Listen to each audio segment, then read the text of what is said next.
Hey, everybody. Welcome back to my lab. My name is Alan. I'm sure you all know that by now. I should probably just quit saying that. Anyway, now what? So, in my previous video in this series, we talked about why should you become a ham radio operator. And I think we covered some interesting points. Um, and and just let's kind of recap a little bit, right? There's there's other alternatives to amateur radio. You can have your GMRS license, right, and use GMRS. If you're fortunate enough to live in an area where you have GMRS repeaters that you can use easily, it's fantastic, right? Unfortunately, where I live, in northeast or North Dakota, there just aren't any, so we're limited to simplex up here. Excuse me. Same thing with FRS. People can get by with FRS just fine too. But there's some restrictions in their own right. You can't modify an FRS radio. You can't modify a GMRS radio. You can't build your own. I mean, technically, there's nothing stopping you, I guess, but technically, you're not in compliance anymore with FCC. And that's where amateur radio, I think, Part 97 equipment is, the way to go. Honestly, I mean, because it opens up so many more doors, right? I've got my fair share of Part 97 compliant equipment. Most of, I would say, probably about 98% of the stuff that I use for VHF and UHF is Part 90 equipment. Harris and Motorola and the like. And that's largely due to me running my own business. I use that for not only just amateur radio, but I use it for other stuff as well.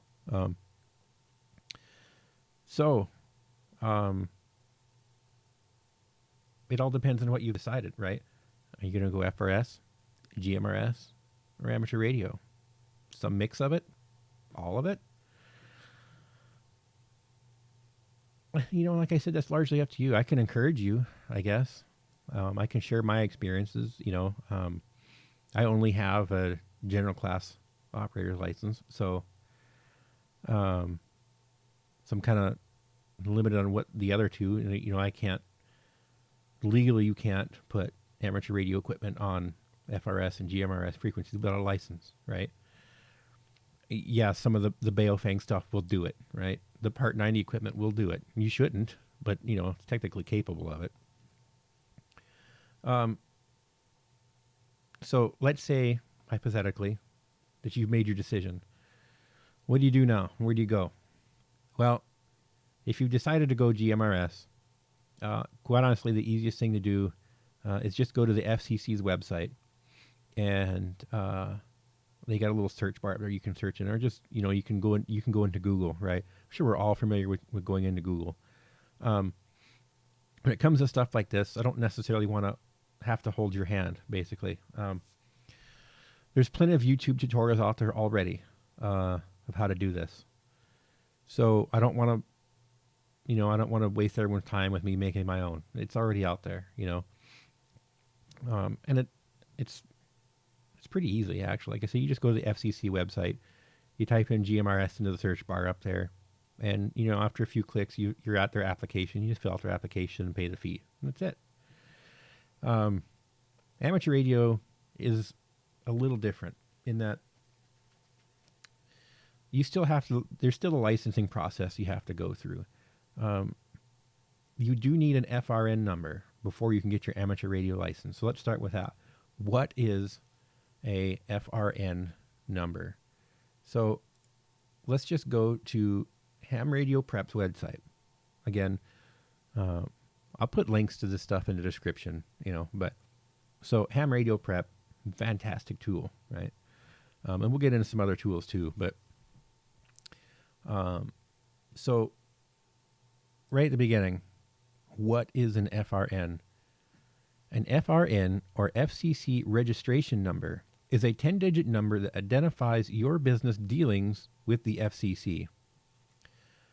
It goes on to say, The FCC requires a permanent address so they can reach you if need be. You will need to provide your FRN to the volunteer examiners at the testing session so they can process your application. Although you can register by mail, it is advised that you do the process online. It is much simpler and gets a faster response. And even in this article, right, they take you step by step how to get your FRN. So I'm not going to rehash this for you. I'll put a link in the description. You can follow their guidelines. It's extremely thorough. But basically the FRN, like they say here, it's just linking you to the FCC should they need to contact you for some things, maybe they've received one too many complaints from official observers and they're questioning some things, right? No, you really got to screw up pretty bad for that to happen. So that's the FRN. Okay, you've got your FRN now. You've waited a day or so or whatever it takes to get your FRN. Now what? Okay. So, so now you need to decide what license class you want to go to. Do you want a technician, general, extra, all of them? You kind of have to have technician and general to get your extra, but so, and that's okay. That probably should be its own separate video. What license do you go for, right?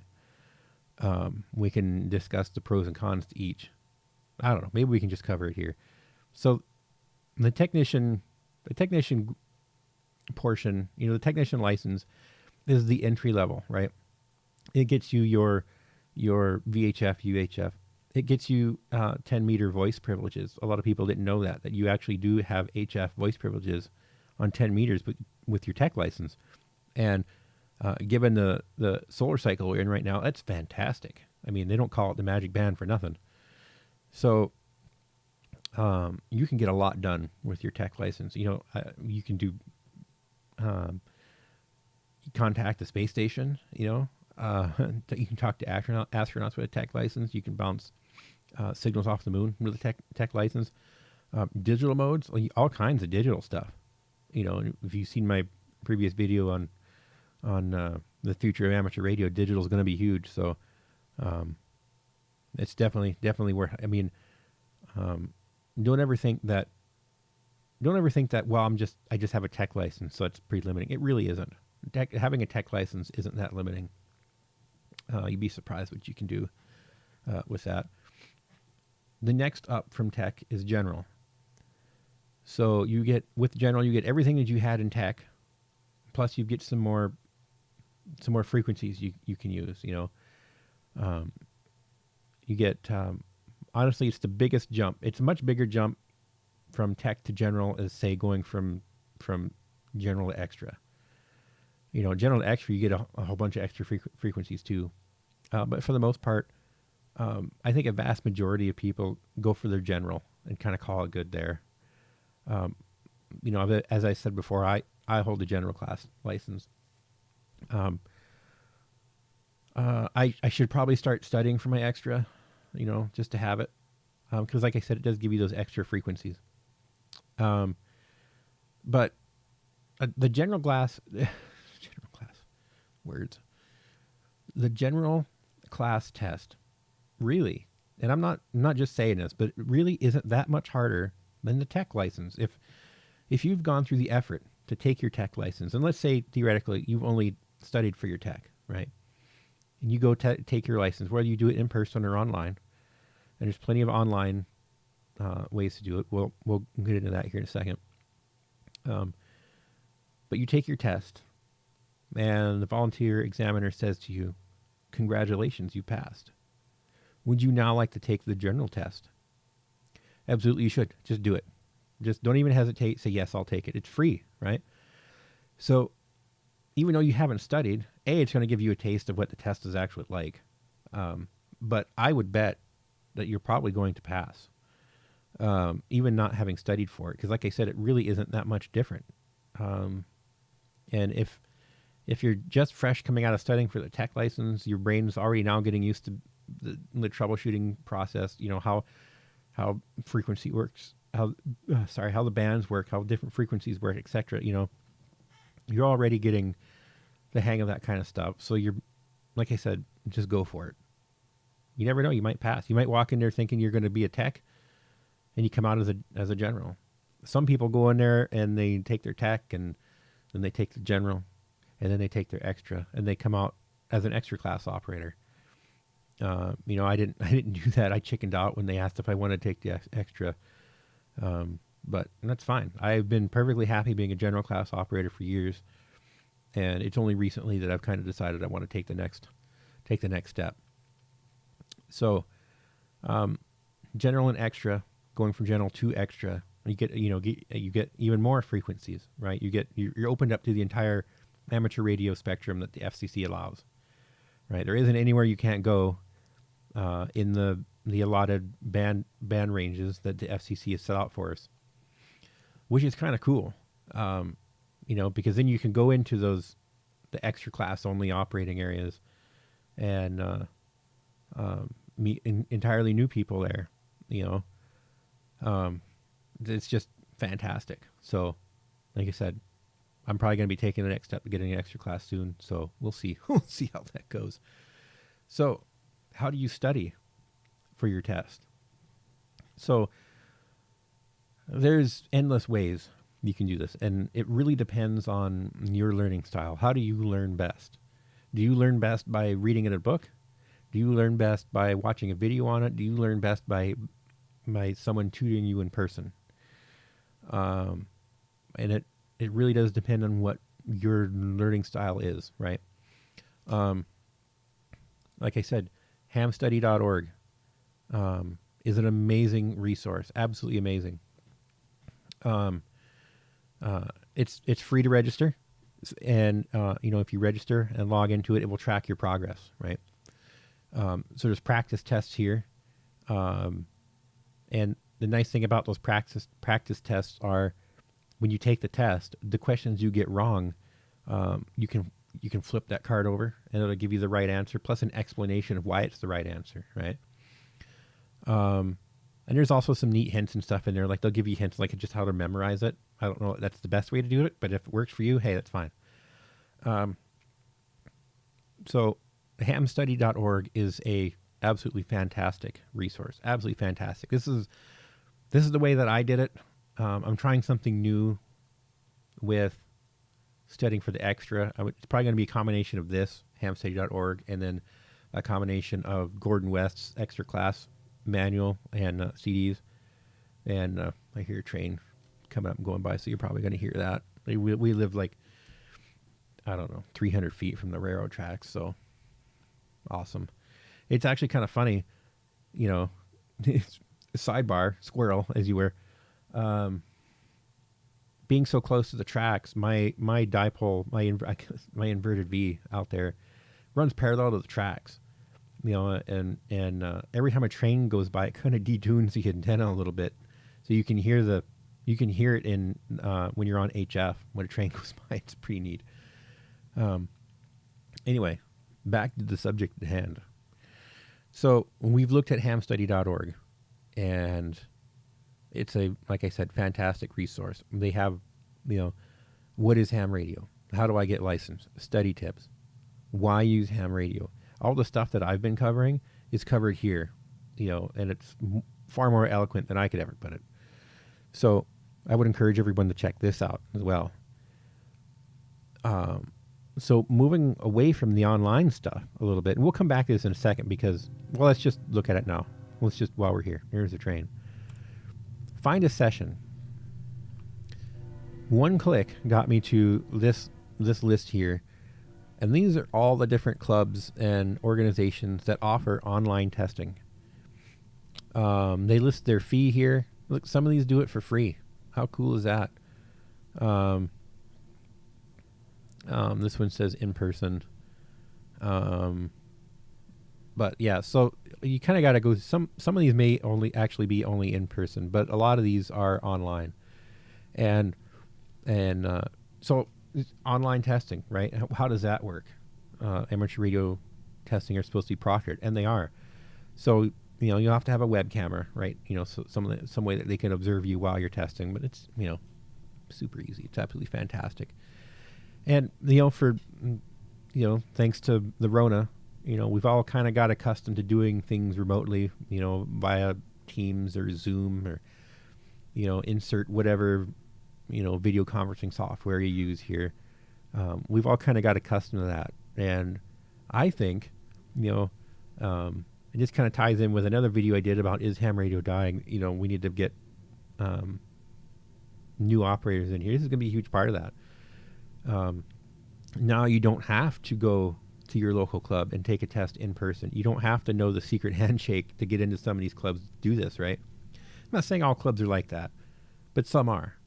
And unfortunately, that kind of deters some of the younger people, because, let's admit, all right, let's fly the geek flag a little bit here. Let's just be perfectly clear. Amateur radio isn't the trendiest of hobbies. It's always been viewed as a bit nerdy, a bit geeky, and that's totally fine. Absolutely fantastic. I love it. But the type of new ham that this is going to bring is probably going to be a bit more introverted, shall we say, than other people. So doing this online is an absolute great resource for them. Myself included. I tend to think that I'm pretty introverted as well, and there's other reasons of that. We'll get into that later. So, but this list just goes on and on and on and on about all these different clubs and organizations that do this. And you go to you take these links and let's just follow this one. Let's just take this one. So Jefferson Amateur Radio Club, test fee $5. Fantastic. Slots available. 6 slots claimed. And you just click the register button. Doesn't get much easier than that. Absolutely fantastic. So here's your online resources. And some of these are probably in person too, as I said, so that'll help too. And if you really want to take your test in person, that's totally fine. You just got to figure out what your local amateur radio club is, and typically a Google search will find it, because most clubs have a website by now. And I'm going to poke fun at them right now. And this is this is just a joke, guys. So relax. What you're going to find is, you'll know it's a ham club website because it will have looked like it came from the 80s, right? Or the early 90s. I'm sorry. That's just the way it is. I'm sure there's a lot of new sites up there that look modern and whatnot, but most of them, they came out of the 80s and have the hit counter at the bottom of them and everything. So, that's fun stuff. Anyway, so hamstudy.org, online practice test, online flashcards, online testing. Fantastic. All in one site. Like I said, hamstudy.org is probably my favorite go-to one-stop shop for this. So, moving away from the online stuff, let's go to Gordon West. Gordon West, I'm sure it will not take you long of searching amateur radio related topics to come across Gordon West. This man's absolutely fantastic. Probably the nicest person you're ever going to meet. This guy, he lives for ham radio. He really does. He's part of some fantastic podcasts. This Week in Amateur Radio. It's probably on the Twit network. Just go to YouTube, type in TWIT ham radio. It's going to come right up. Gordon West is in it. Leo Laporte's in it. Bob Heil is in it. All sorts of these big high profile names in amateur radio produce a podcast, and it's absolutely amazing. So Gordon West, he has his own school. How cool is that? But for our purposes, we're going to go to the Resource Center. Or sorry, not the Resource Center. W5YI, that's his call sign, W5YI. The Training Resources tab. All right, here's all his books. And you can buy them right from here. And Not only that, there's audio CD that go along with these. And I would, I really do encourage you that if you buy the book, get the audio CD to go with it. I think it's going to be for you, for anyone. Like I said, it depends on how you learn. For me, I have like a 20-minute commute one way into town, basically. I live kind of in a rural area, a smaller town. So I'll have these audio CDs going. So it kind of keeps your mind working, when you're studying. It keeps your mind on the subject, keeps it running. And then, when you get back to the shack and you want to set aside some time specifically for study, you pull out your book, you get your audio CD going, and you combine the two. And that's like the dynamic duo of ham radio studying right there. Get yourself a notebook, take notes, take lots of notes. Like I said, it depends on your learning style, right? Technician class audio CD. General class audio CDs. Extra class audio CDs. Fantastic. As far as I'm concerned, this stuff is gold too. And I actually have to get the technician class audio CD course. My wife and oldest daughter are studying for their amateur radio licenses now, and they were sold out at the time for the audio course, and it'd be nice to get that.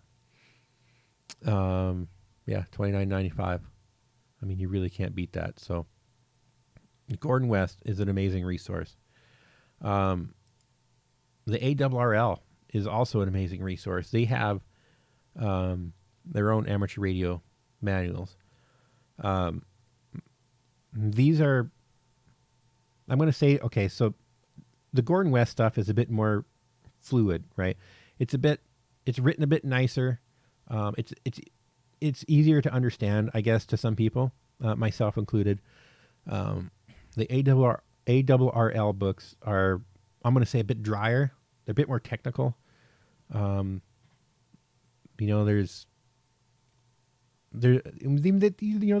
contain all the information you need, right? Obviously, you're going to pass your test if you're using these books. And like I said, I keep coming back to this. It depends on your learning style. If you're the type of person that, you just want to get straight to the point. You just want the fact. You just want the answer, and this is why the answer is correct. This is the book for you, right? And obviously, they have the general class and extra class books as well. So these are a bit more to the point. They have some sample questions in there, so you can go over that. But like I said, these are also fantastic books. All right. I think I've rambled on enough about this. So we'll recap for a little bit. All right. Hamstudy.org. Online testing, online studying. Your hamstudy.org is honestly your one-stop shop. You can do everything you need to do right there. Gordon West, his online amateur radio course and his books as well as audio CDs. Absolutely recommend those. They're not expensive. Go ahead and get all three: the Tech General and Extra. If you're planning on getting your, if you're planning on getting your license within the validity of the question pool, go ahead and get them. You won't regret it. ARRL has their own books. You really can't go wrong there. What else? What did we forget? Did we forget anything? Let's see. There's also, I think if you went to your local club, and reached out for someone to do some one-on-one tutoring, I am sure 100% that there's going to be someone that will do that for you. If, doing this online and reading it in a book really isn't your style, you really want to work hands-on with somebody, I'm sure there's someone that's going to want to do it. The elephant in the room, the thing you're watching now, YouTube. There's all kinds of amateur radio educational stuff on there. Even if all you're doing is just listening to podcasts or tutorial videos or just watching. Like there's so many live streams of people just operating. Like Callum from DX Commander has an amazing YouTube channel where he live streams for like, you know, he typically goes for like an hour and a half, 2 hours of him like on a Friday, and you get a real taste of what you know, some of the skills that you're going to need to learn to operate on HF. Same thing with VHF, UHF. You know, there's plenty of YouTube videos out there that explain this kind of stuff. And it's kind of what I'm trying to do too, you know. I'm trying to add my own personal influence to it. You know, these are the things that I went through. Some of the mistakes that I made. Oh, excuse me. Some of the mistakes that I made along the way, right?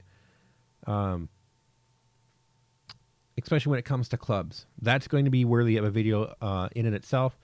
You know, I've always said that this channel wants to remain positive and uplifting, but this is something that really does need to be talked about because you will run into this IRL or in real life, right? You're going to run into the old curmudgeons who don't want to change ever, and they're going to dump all over you because you want to do something new, right? And I don't want to dwell on that too much because it's not what I'm about anymore.